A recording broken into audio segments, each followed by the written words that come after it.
మీరు ఎప్పుడు ఊహించుండరు. మీ సెక్రటరీ పంచాయతీ సచివాలయం సెక్రటరీ మాట్లాడాడు, ఆయన తలసరి ఆదాయం మాట్లాడాడు. ఒకప్పుడు మా సెక్రటరీస్ కి అర్థమయ్యేది కాదు, తలసరి ఆదాయం అంటే ఏంటో వాళ్ళకే అర్థమయ్యేది కాదు. ఈ రోజు కలెక్టర్స్ కి అర్థమయ్యేది కాదు. నా ఉద్దేశం ఒకటే, సంపద సృష్టించబడాలి, ఆదాయం పెరగాలి.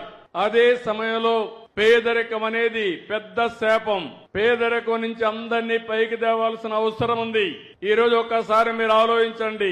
ఈ ఊరుంది, ఈ ఊరిలో కొంతమందికి భూములు ఉన్నాయి, కొంతమందికి చేతి వృత్తులే ఆధారంగా బతుకుతున్నారు, కొంతమందికి కూలి పని తప్ప వేరే పని లేకుండా కూలి పని ఉంటే కూలి పని చేస్తారు, లేకుంటే పస్తులుండే పరిస్థితి వస్తా ఉంది.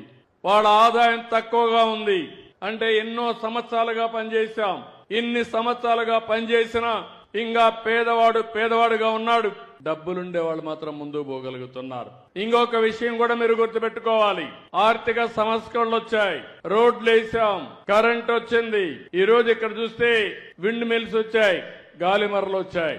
ఇక్కడ కరెంటు కూడా తయారు చేసి దేశం అంతా పంపిస్తున్నాం. దీనివల్ల చాలా మంది డబ్బులు సంపాదిస్తున్నారు. మనకు వస్తువులు వచ్చాయి, వాళ్ళకు డబ్బులు వచ్చాయి. కానీ ఆర్థిక అసమానతలు పెరుగుతున్నాయి. కొంతమంది జీవన ప్రమాణాలు పెరగడం లేదు.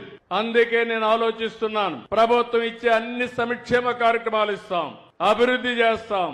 అదే సమయంలో నిరుపేదలుగా ఉండడానికి వీలు లేదు. నిరుపేదలకు అండగా నేనుంటాను. ఎవరైతే ఈ సమాజంలో 10 రూపాయలు సంపాదించారో మీరు కూడా ఆలోచించుకోవాలి. సమాజం వల్ల మీరు పైకి వచ్చారు, ఆ సమాజం ఇంకా కూడా ఇబ్బంది పడతా ఉంది. ఒకప్పుడు నేను ఒక పిలిపిచ్చాను, జన్మభూమి పిలుస్తుంది, రా కదిలి రా అంటే విదేశాల్లో ఉండే వాళ్ళు వచ్చి ఆ ఊర్లో స్కూల్ బిల్డింగ్లు కట్టారు, రోడ్లు వేశారు, కొన్ని పనులు చేశారు, సమాజం కోసం పనులు చేశారు. ఇప్పుడు నేను ఇచ్చే పిలుపు, నీతో సమానంగా పుట్టినవాడు ఇంకా అట్టడుగునున్నాడు, వాడిని ఆదుకునే బాధ్యత నీకుంది. మానవత్వం ఆలోచించమని పిలిపిస్తున్నాను.